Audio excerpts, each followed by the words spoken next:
Indonesia, negara kepulauan terbesar di dunia dengan sumber daya alam yang sangat melimpah.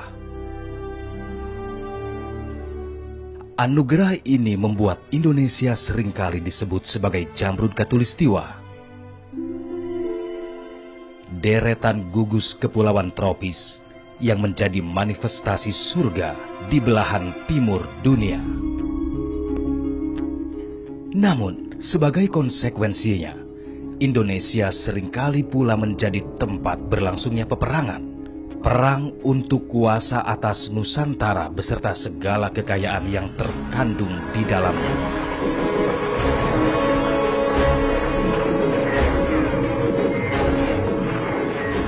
Perang yang selalu saja berulang pada setiap periode sejarah bangsa penghuni Nusantara. Satu di antaranya adalah Perang Puputan.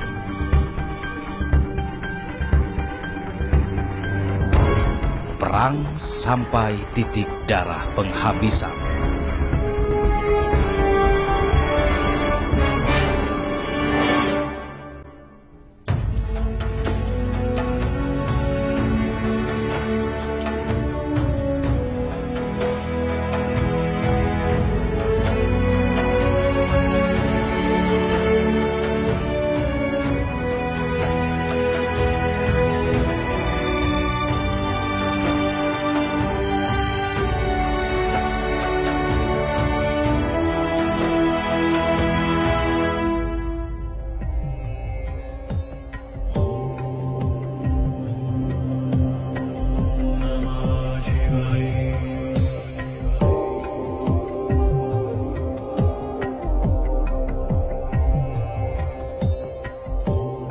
Puputan sungguhnya itu berarti kata puput asalnya, lalu berarti selesai. Jadi puputan berakhir sampai berakhir. Jadi perlawan habis-habisan, perang habis-habisan, itu puputan. Dalam kerangka ini memang mengambil epos Ramayana, Mahabharata begitu, bagaimana orang yang merasa benar membela kebenaran walaupun sampai mati. Di sini puputan. Nah kebetulan di Bali ini konsep itu yang dipahami dalam rangka membela kebenarannya.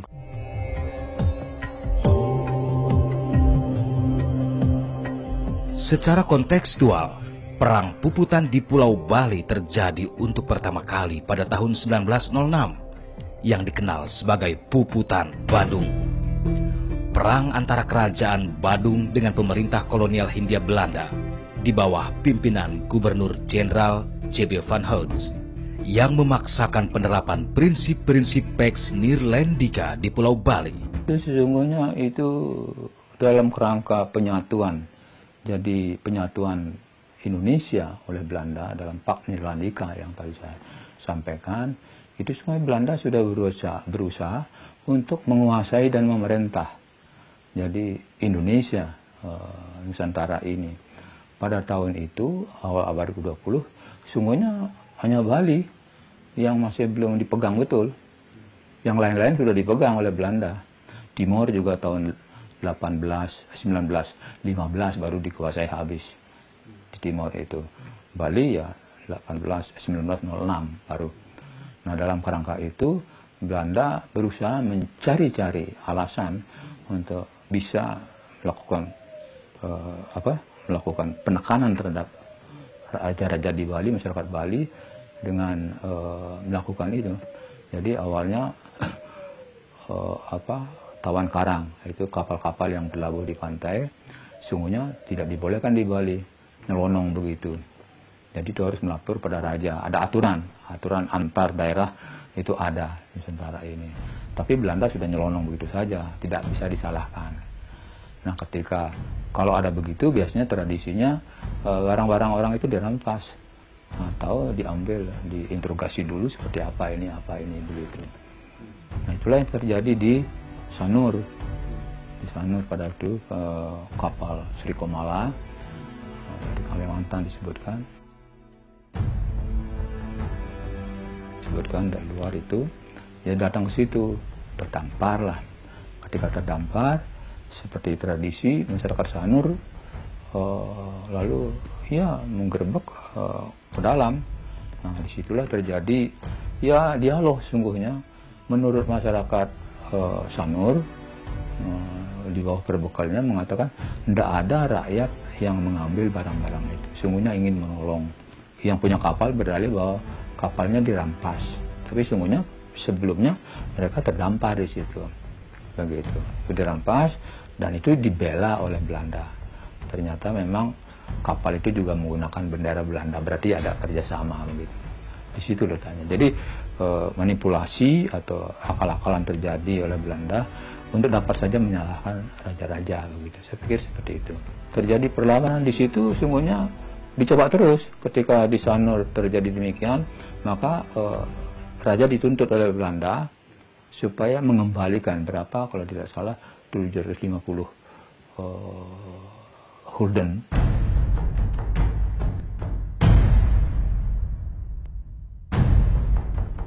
Untuk membuktikan mereka benar-benar tidak bersalah, 2.800 rakyat Sanur bersumpah di sebuah pura bahwa mereka tidak merampas isi kapal.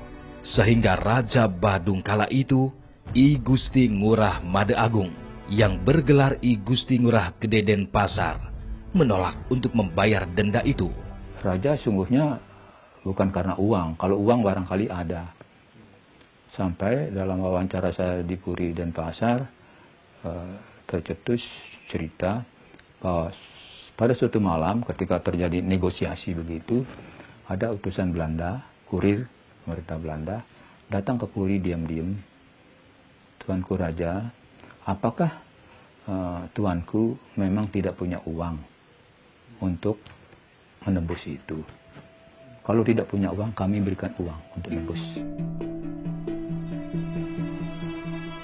Meskipun telah diultimatum, Raja Badung I Gusti Ngurah Gede Denpasar tetap menolak tuduhan dan tuntutan sampai batas waktu 9 Januari 1905. Sehingga pemerintah kolonial Hindia Belanda mengirimkan kapal angkatan laut mereka ke perairan Badung untuk melakukan blokade ekonomi.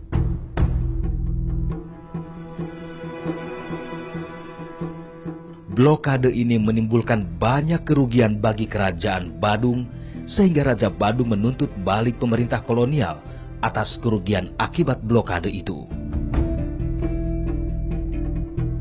Upaya diplomasi pun dijalankan, namun gagal. Akhirnya pemerintah kolonial Hindia Belanda mengirimkan pasukan perang mereka ke Pulau Bali. Ancaman dari Gubernur Jenderal di Batavia tidak sedikit pun mengubah pendirian Raja Badung.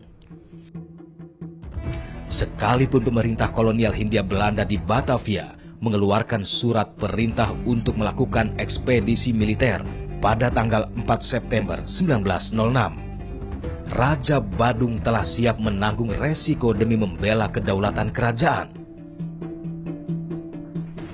Didahului pernyataan sumpah menurut agama Hindu, Raja dan rakyat Badung lebih yakin untuk melawan pemerintah kolonial Hindia Belanda. 12 September 1906, ekspedisi militer kelima Belanda tiba di Selat Badung dengan armada berjumlah 16 buah kapal, yaitu 9 buah kapal perang dan 7 buah kapal pengangkut.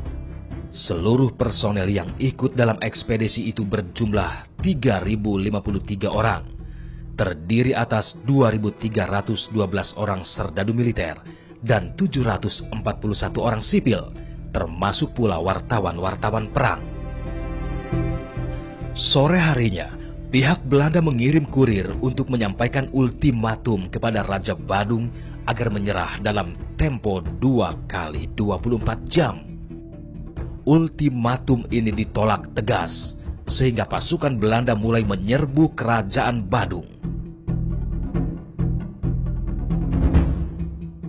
Pasukan Belanda mendarat di pantai Sanur pada tanggal 14 September 1906. Pabean Sanur diduduki, kemudian dijadikan benteng pertahanan untuk melakukan serangan ke arah Puri Kesiman, yang menjadi benteng terdepan kerajaan Badung. Meskipun dihujani tembakan meriam, segenap rakyat Badung telah siap berperang. Mereka bersiaga di benteng-benteng pertahanan di depan Puri Kesiman, Puri Denpasar, dan Puri Pemecutan. Dengan gagah berani, tanggal 15 September 1906, Laskar Badung yang dipimpin I Gusti Gede Ngurah Kesiman menyerang benteng pertahanan Belanda di Desa Sanur. Terjadi pertempuran hebat yang memakan korban di kedua belah pihak.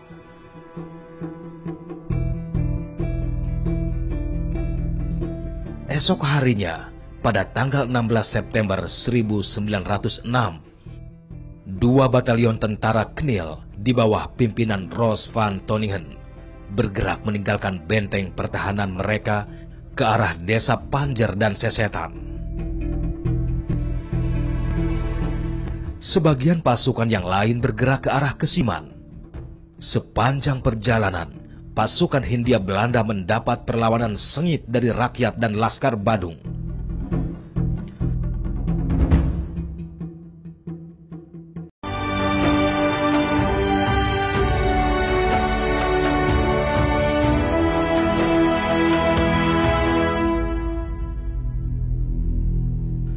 (19 September 1906), pasukan Hindia Belanda dengan kekuatan 3 batalion menyerang Puri Kesiman. Datang pasukan lagi di Sanur, ngebom dari jauh, dibiarkan oleh raja. Tidak dilawan, tapi dibiarkan saja. Nah, terus berhari-hari begitu rupanya. Lalu raja di Denpasar bersiap terus untuk menghadapi persoalan itu. Dan ketika dibom terus memang tidak. Tapi di daerah-daerah banyak tantangan, banyak perlawanan juga. Tapi karena senjata modern ya kalah aja, terus saja nerobos bisa sampai ke Kesiman, dekat Puri begitulah.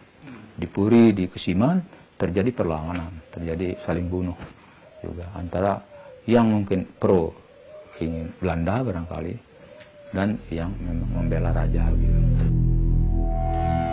Mengetahui Belanda telah menaklukkan Puri Kesiman, malam harinya di Puri Denpasar, Raja Badung I Gusti Ngurah Gede Denpasar mengumpulkan seisi Puri dan rakyatnya. Pada waktu itu, Raja mengumpulkan semua rakyat Badung, rakyatnya yang dikuasai. Kumpulkan semua, diberi wacana, bagaimana kalian ini kita akan puputan. Sekarang habis-habisan, cepat mati. Siapa yang berani ikut silahkan, kalau tidak berani jangan ikut. Ini kita akan puput, akan selesai, mati atau hidup. Esok harinya, Kamis pagi, tanggal 20 September 1906, dengan berpakaian serba putih, tua muda, lelaki maupun perempuan, serentak turun bersama raja untuk berperang. Tanpa rasa takut, dengan peralatan perang seadanya, rakyat dan raja melawan tentara kolonial Hindia Belanda. Jadi perang. Nah, dalam perang itu memang rakyat Badung, pengikut raja memang sepertinya membabi buta. Tidak tahu taktik perang, tidak tahu strategi, tapi sudah harus lawan itu. Dia bunuh atau kita dibunuh, siap gitu. Nah, disitulah kesannya pada bacaan-bacaan arsip Belanda, sempat serdadu Belanda juga tertegun, berpikir keras, apa saya harus nembak atau tidak. Karena rakyat bersama rajanya sudah maju terus dengan tombaknya, maju terus nyerang gitu. Sudah dengan peringatan senjata ke atas, tidak digubris, maju terus begitu. Dan sampai derajat dekat. Nah, karena sudah terlalu dekat, maka terpaksa ditembak oleh Belanda. Begitulah berhamburan korban begitu. Tak butuh waktu lama bagi Belanda untuk menaklukkan Puri Denpasar. Didukung dengan tembakan meriam dari kapal perang di pantai Sanur, kira-kira pukul 12 siang, Belanda berhasil membumi hanguskan Puri Denpasar. Raja Badung I Gusti Ngurah Gede Denpasar gugur. Setelah Puri Denpasar berhasil ditaklukkan, tentara kolonial Hindia Belanda terus bergerak maju, menyerang Puri Pemecutan yang terletak di sebelah barat Puri Denpasar. tentara Belanda kembali menghadapi perlawanan sengit dari Raja Pemecutan. Mengalirlah pasukan Belanda ke Pemecutan, atau Pemecutan Puri yang sebelah barat itu. Di Pemecutan juga sudah diintai oleh pasukan Pemecutan, karena ada dua raja pada waktu itu, sama-sama siap di istananya sendiri gitu. Jadi begitu ada sungai, begitu turun, naik sungai, disitulah diserang oleh pasukan Puri, pasukan raja. Banyak korban para pasukan berkuda korban. Nah, tapi juga karena pendukung pasukannya banyak, memang bisa juga naik. Jadi ke Puri berhadapan dengan pasukan Puri yang memang siap mati juga. Pukul 6 sore, Puri Pemecutan, benteng terakhir Kerajaan Badung, berhasil diduduki pasukan Belanda. 20 September 1906, Kerajaan Badung jatuh ke cengkraman pemerintahan kolonial Hindia Belanda. Sekitar 3.000 orang tewas dalam Perang Puputan Badung. Perang ini adalah puncak perlawanan raja dan rakyat Badung terhadap penjajah Belanda. Dalam catatan Bali sampai 3.000-an yang meninggal orang Bali, tapi Belanda tidak seberapa. Ada sih, saya tidak hafal itu ada. Nah, tapi kalau catatan Belanda menyebut sekitar 1.500-an ada yang meninggal. Itulah semangat Puputan di situ, dan memang ini menjadi simbol perjuangan, lalu sampai sekarang dipakai simbol perjuangan. Jadi Puputan habis-habisan, perang sampai habis-habisan. Proklamasi kami, bangsa Indonesia, dengan ini menyatakan kemerdekaan Indonesia. 2 hari setelah proklamasi kemerdekaan Indonesia, Bali bersama Nusa Tenggara Barat dan Nusa Tenggara Timur ditetapkan menjadi bagian wilayah Republik Indonesia dan tergabung dalam wilayah Provinsi Sunda Kecil dengan Gubernur I Gusti Ketut Puja. Di Pulau Bali, meski Jepang telah menyerah kepada sekutu, namun sikap mereka tak segera melunak pada pemerintahan Republik Indonesia. Bahkan untuk mencegah tersiarnya berita proklamasi kemerdekaan Indonesia, pasukan Jepang yang masih bersenjata lengkap menyegel pesawat-pesawat radio di Pulau Bali, sehingga berita proklamasi kemerdekaan Indonesia baru dapat diketahui warga Bali 6 hari kemudian, ketika I Gusti Ketut Puja tiba kembali di Bali pada tanggal 23 Agustus 1945. Rakyat Bali pun menyambut berita kemerdekaan ini dengan penuh sukacita. Di kota Singaraja dan Denpasar, para pemuda merespon dengan antusias. Untuk mendukung proklamasi kemerdekaan, para pemuda membentuk Organisasi Angkatan Muda Indonesia atau AMI pada tanggal 31 Agustus di Denpasar. Selain itu, dibentuk pula Badan Keamanan Rakyat atau BKR. Mereka inilah yang gencar menyebarluaskan berita proklamasi ke seluruh pelosok Pulau Bali. Terdengarnya beberapa hari, jadi beberapa hari kemudian terdengar itu. Ketika sudah terdengar, lalu tokoh-tokoh Republik yang terpelajar, yang bekas pelajar jadi menjadi tentara pelajar sebelumnya, itu sudah mulai bergerak, seperti melakukan kampanye show ke daerah-daerah, juga mendekati raja-raja yang dulunya tunduk. Untuk kita sekarang sudah merdeka, kita sudah menjadi Indonesia, mari kita dukung perjuangan kemerdekaan ini. Ada proklamasi menjadi Indonesia, kita dukung. Itu kampanye awal. Ketika sudah dengar, maka tokoh-tokoh Republik di Bali itu kampanye show ke daerah-daerah. Segenap rakyat Bali terus berjuang demi kemerdekaan Indonesia, termasuk pula seorang pejuang Bali bernama I Gusti Ngurah Rai. I Gusti Ngurah Rai dilahirkan pada tanggal 30 Januari 1917 di Desa Carangsari, Petang, Badung, Bali. Setelah lulus sekolah menengah pertama, dia masuk sekolah kader militer Prayoda Bali, kemudian melanjutkan pendidikan perwira cadangan di Magelang dengan pangkat Letnan II. Saat pendudukan Jepang, ia lebih memilih bekerja sebagai pegawai biasa daripada bergabung menjadi tentara pembela tanah air atau PETA yang dibentuk oleh Jepang. Setelah kabar Indonesia merdeka sampai di Bali, I Gusti Ngurah Rai bergabung dalam Tentara Keamanan Rakyat atau TKR dan diangkat menjadi komandan.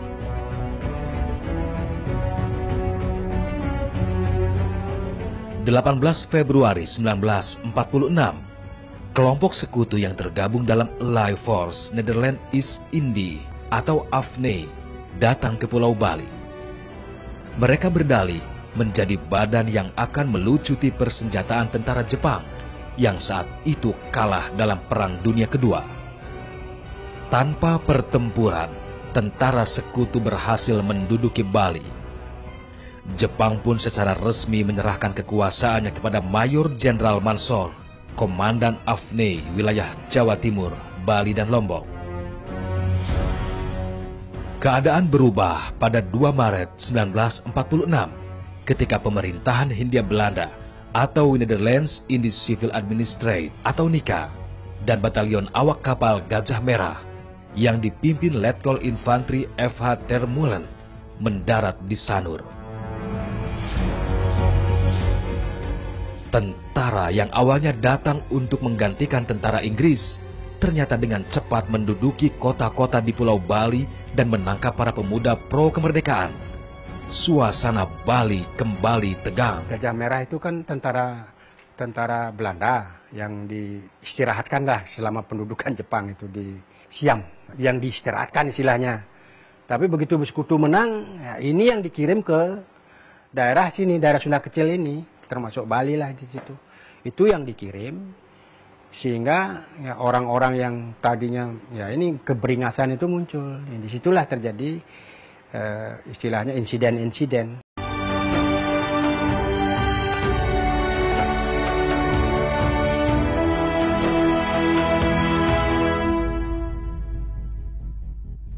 Sejak kedatangan tentara Gajah Merah, perjuangan rakyat Bali mempertahankan kemerdekaan semakin berat.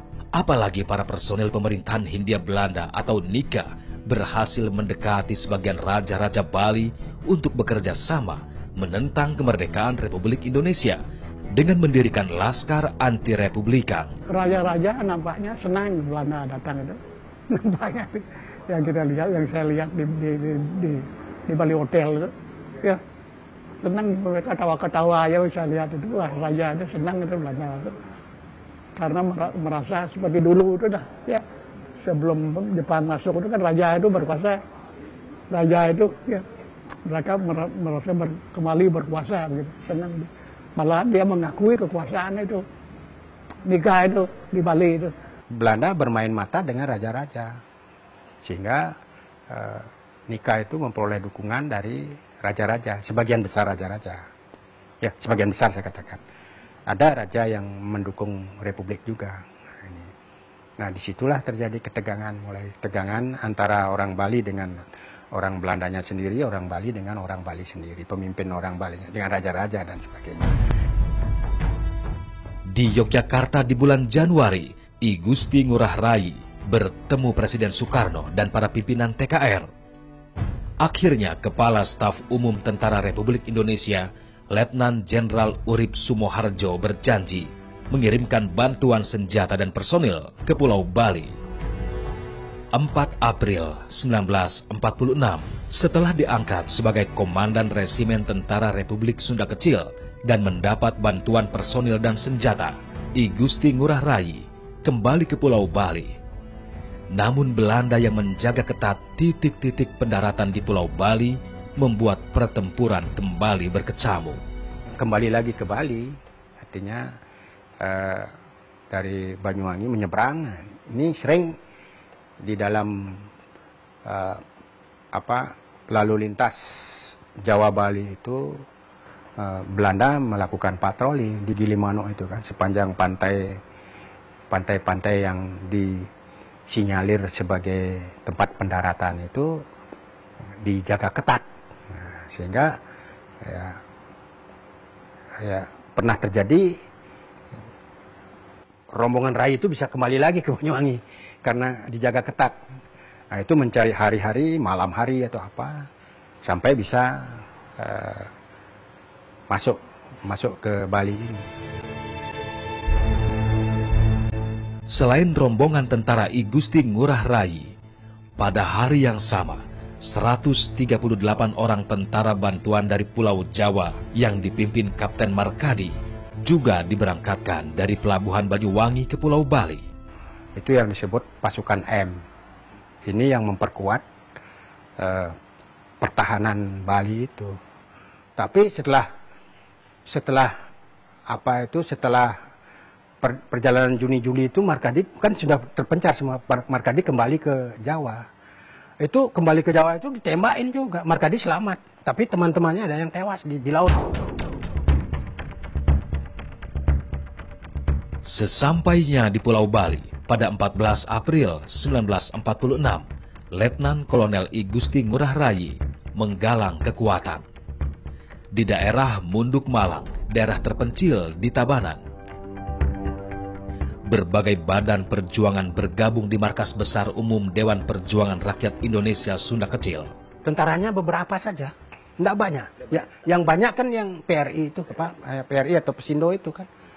Itu sehingga jumlahnya awal itu menurut catatan itu sekitar 800 orang. Ini terjadi likuidasi antara tentara dengan sipil, artinya organisasi tentara TRI dengan organisasi sipil itu PRI sama Pesindo itu, ya itu bergabung dia berlikuidasi membuat sebuah badan perjuangan. Nah, ini badan perjuangan yang diberi nama Dewan Perjuangan Rakyat Indonesia (DPRI) itu. Ini yang melakukan gerakan perlawanan terhadap tentara nikah, artinya pemerintah nikah, ya, yang didukung oleh raja-raja sudah mulai di situ. Ini saya katakan tadi kan tegangan konflik ini semakin kuat konflik itu terjadi bulan April, Mei, Juni. Ya, ini Juni diputuskan. Nah, ini April, Mei ini sudah jadi kontak-kontak senjata. Itu namanya sudah mulai gerakan perang gerilya, sudah mulai itu. Sudah mulai meletus perang konflik itu sudah menjadi perang, artinya perlawanan gerilya lah itu. Ya, di Tabanan, Tangsi Tabanan ini terjadi kontak senjata. Di bawah komando I Gusti Ngurah Rai, berkali-kali para gerilyawan menyerang pos-pos nikah. Selama 1 bulan, setidaknya terjadi 5 pertempuran sengit. Masifnya serangan membuat gelisah para serdadu Belanda. Akhirnya pada tanggal 3 Mei 1946, JBT Koning, Kapten Infanteri Kerajaan Belanda, mengirim surat dan ultimatum agar Letnan Kolonel I Gusti Ngurah Rai mau berunding. Tidak ada ketakutan. Tanggal 18 Mei 1946, ajakan berunding dan ultimatum Belanda dibalas surat penolakan.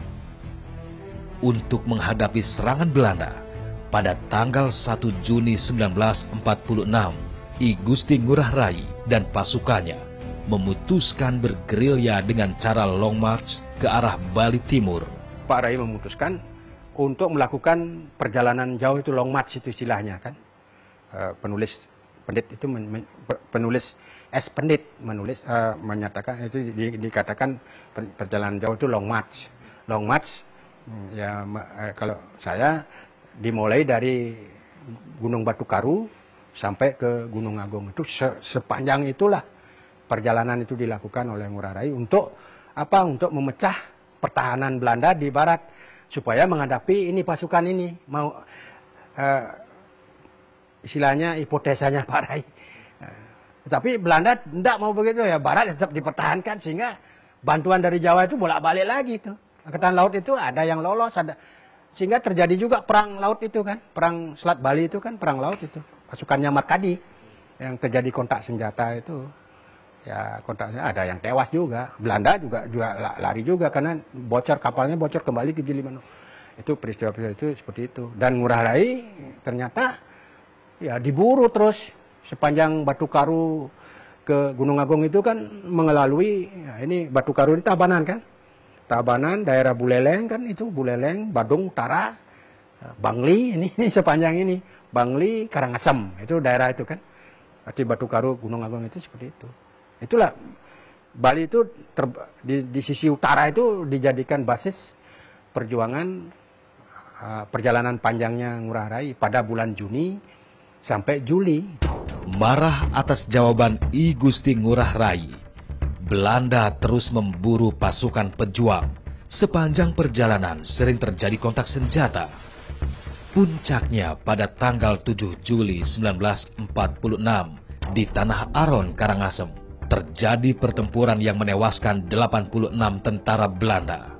Tanah Aron itu daerah yang tinggi di pegunungan. Ada semak-semak cukup. Lalu Belanda tahu rupanya gerakan itu, diikuti terus dikejar begitu oleh Belanda. Karena ini memang ingin memancing supaya kekuatannya di sini bisa persiapan lebih longgar strateginya begitu. Jadi diketahui oleh Belanda, diketahui ke pasukan Ngurah Rai ke Tanah Aron. Diikuti juga oleh Belanda. Nah, ketika mendapat tempat yang baik, jadi ketika diikuti tapi tempat persisnya pasukan Ngurah Rai tidak diketahui di mana, di semak mana. Tapi kira-kira di situ gitu datang. Nah, disitulah Ngurah Rai dapat melihat dari atas bagaimana mengalirnya, berbarisnya pasukan Belanda. Mau ngejar ke atas dengan segala. Karena dari atas sangat gampang menyerbu. Disitulah pasukan Belanda diserbu oleh pasukan Ngurah Rai. Ketika dalam situasi tepat kira-kira akan mengenai sasaran, udah di sana serbu, habis itu pasukan Belanda pada waktu itu. Sangat menyenangkan perjuangan Ngurah Rai di Tanah Aron begitu, kesannya begitu. Sangat menang. Makanya sekarang dibangun tugu di Tanah Aron di situ sebagai tonggak kemenangan.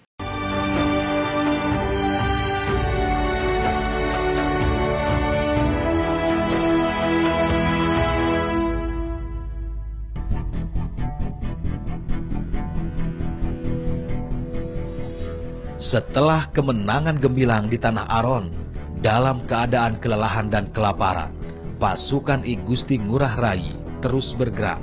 Karena bekal yang terus menipis, akhirnya pada tanggal 23 Juli 1946, I Gusti Ngurah Rai mengadakan rapat dan memutuskan untuk memecah pasukan menjadi kesatuan kecil dan memutar kembali ke arah barat. Linggarjati itu kan tahun 46 ya.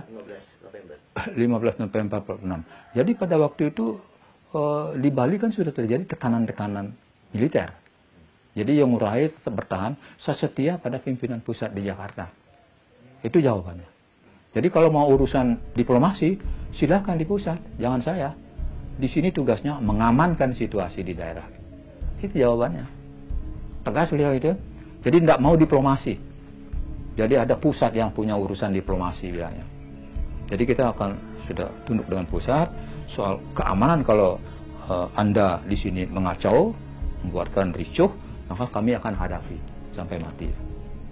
Itu komentarnya pada tokoh Belanda di sini, pemerintah Belanda di sini. Ya itu pada waktu dikirim surat, itu ada suratnya di Margarana juga dipasang surat itu dikirim surat kepada Belanda, kepada Ngurah Rai mengharapkan supaya bisa berdialog lah untuk keamanan. Ya bisa sebut untuk diplomasi silakan ke pusat. Di sini urusan pengamanan. Itu ketegasannya ada. Jadi artinya bagaimana? Pikiran beliau sudah satu dengan Republik. Persoalan raja-raja membentuk NIT nantinya itu lain. Tanggal 18 November 1946, 2 hari sebelum terjadi perang besar di Tabanan, Letkol I Gusti Ngurah Rai dan Kapten I Gusti Wayan Debes sepakat untuk menyerang dan melucuti senjata di tangsi polisi Belanda di kota Tabanan. Dibantu oleh Wagimin, komandan polisi Nika yang memihak pemuda pejuang, tangsi dengan mudah ditaklukkan. Tangsi itu sungguhnya itu malam hari diambil. Itu karena sasarannya mencari senjata. Kepala polisi di situ, Wagimin namanya, sempat dibujuk oleh seorang wanita yang memang ikut berjuang. Sempat dibujuk di mesin bahwa sekarang kita sudah merdeka begini. Kita harus siaplah membela kawan-kawan di sini sudah kompak untuk bergerak menghadapi kekuatan lawan. Karena itu Pak Wagimin itu orang Jawa, ya siap membantu. Dari situlah jadi dibiarkan tangsinya terbuka, malam-malam diambil senjatanya di bawah pengawasannya dia, lalu keluar. Karena itu Pak Wagimin juga diserang oleh Belanda sampai meninggal gitulah. Serbuan terhadap tangsi polisi Belanda di Tabanan membuat Kapten JBT Koning marah besar. Tanggal 19 November 1946, pasukannya mulai mengepung markas pasukan I Gusti Ngurah Rai di Desa Marga, Tabanan. Di sekitar jam 11 itu udah ada laporan bahwa Margo itu akan dikurung oleh Belanda gitu. Dan kurung itu besar-besaran gitu. Nah, untuk berjaga-jaga itulah Pak Rai terus mengumpulkan pasukannya yang masih sekitar 105 orang, yang lainnya sudah ada yang pulang kan begitu. Itu disangka aman-aman saja kan begitu, apalagi kemenangan baru diraih setelah memperoleh banyak senjata gitu. Nah, pada saat itu beliau memberikan perintah lisan gitu supaya kewaspadaan terus dijaga, disiplin tetap ditegakkan, dan kita perang. Nah, itu intinya. Jadi pantang mundur, tidak kenal menyerah. Nah, disitulah pasukan Ngurah Rai, TKR, apakah di sana ada TKR dan lain-lain ya. Tapi nampaknya semuanya TKR itu karena bersenjata gitu. Yang Laskar Rakyat yang membawa senjata nasional itu sudah tidak ada lagi. Semuanya memiliki senjata untuk siap bertempur. Nah, disitulah diberikan nama yang berkumpul itu pasukan Ciung Wanara gitu. Nah, sebetulnya pasukan Ciung Wanara berdasarkan buku-buku yang saya baca hanya sebatas itu. Tidak semuanya bernama pasukan Ciung Wanara. Pagi harinya pada tanggal 20 November 1946, untuk menghindari korban dari masyarakat sipil, I Gusti Ngurah Rai dan pasukannya bergeser dari pemukiman ke lahan pertanian. 20 pagi udah patroli Belanda datang. Nah, ini terdesak ini. Artinya pasukan inti ini terdesak. Nah, lalu membuat stealing, membuat pertahanan di desa ini, di tempat sekarang Taman Punyaan Bangsa ini. Istilahnya itu kan sawah itu ume, bahasa Balinya umekang namanya itu. Itu ditumbuhi pohon jagung itu, di situ bertahan.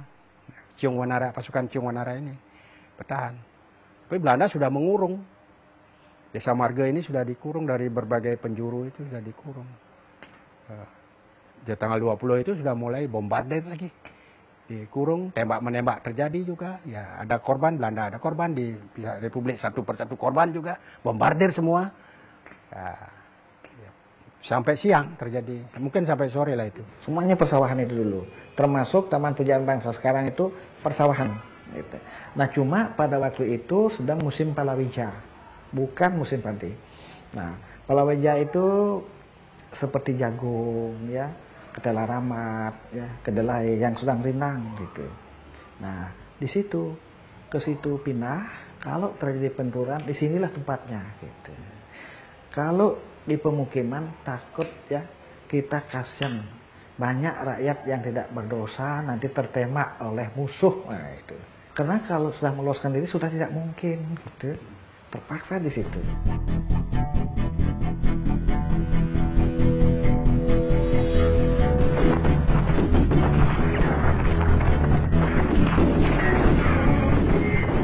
Di candi yang sekarang itu yang menjulang tinggi 17 meter kan, menggambarkan angka 17 hari proklamasi. Di Puro Subak itulah Pak Rai beserta perwira yang lain seperti Pak Debes, Pak Subianyar, ya, siapa lagi itu, Pak Pagu Imin, dan seterusnya ya. Di situ beliau didampingi oleh para perwira itu, dengan dikelilingi oleh pasukan yang jumlahnya 96 orang mengelilingi beliau itu. Pasukan yang melingkar gitu. Sehingga siap dari manapun musuh akan sudah ada yang menghadapi gitu.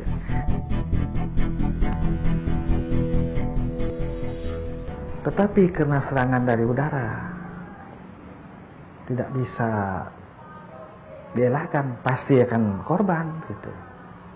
Serangan udara inilah yang mengalahkan kita gitu. Tidak ada tempat berlindung sudah.